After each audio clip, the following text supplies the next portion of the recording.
It's a major setback. I mean, for the last 18 months, the United States and particular elements within Beijing had really been pushing for climate to be an isolated laneway, an oasis surrounded by the desert in a much more complex bilateral relationship. And in fact, at the end of last year, there was a breakthrough in the fact that they agreed to establish what was called a working group between the two countries to actually thematically look at a number of different areas of cooperation. That working group was actually just about to convene for the first time next month, which is coincidental but unfortunate because it really means that now that process more broadly has been set back to really the period at which Biden took office, which is tremendously disappointing. Yeah. You know, it is interesting to sort of try and get an understanding of how a good corporate citizen China might be. We see them now trying to seed clouds to create rain. You know, do they understand this moment on the global stage that is required to get change on these climate issues? I think that in China, there has certainly been an awakening over the last decade and a half, probably, on climate. I think that the science there was very much concluded, their own science very much concluded that this was an issue that they needed to tackle around the time of 2008, 2009, Copenhagen, in fact.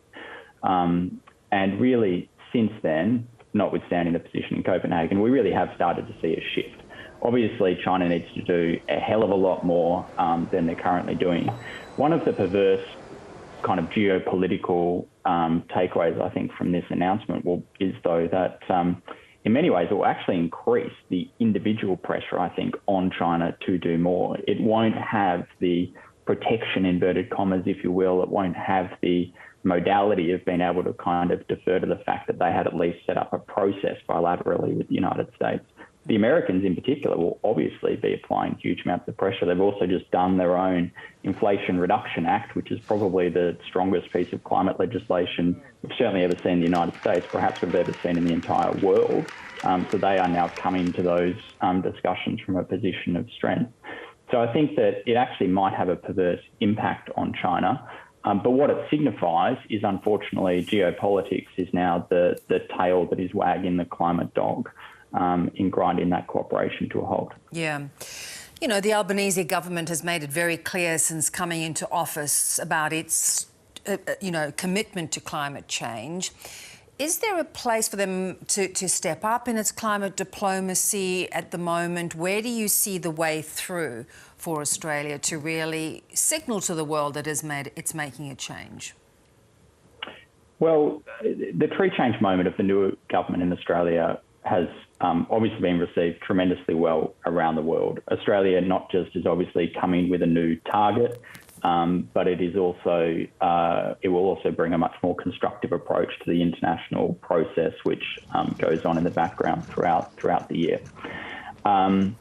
Now, that target is obviously a big step up. It's very welcome. It's certainly very welcome after the last decade.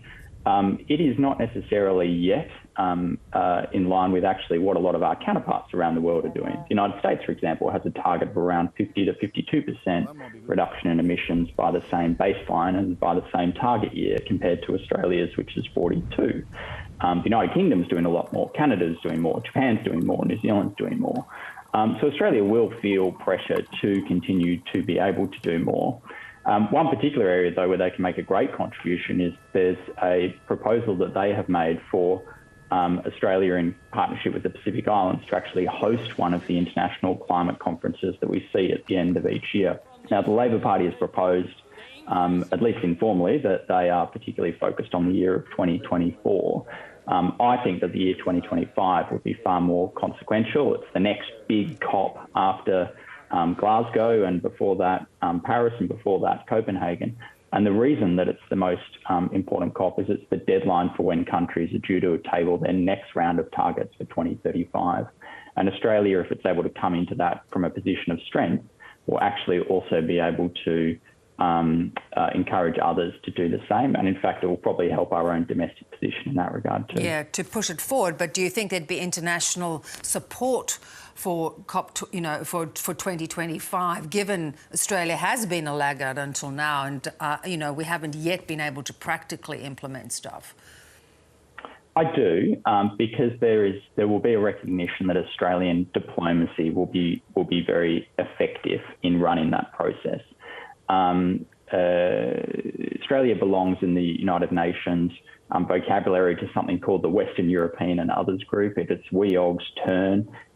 Well, ostensibly it was meant to be WEOG's turn in 2025 to host the COP. The pandemic has sort of upset the regional rotations a little bit of that.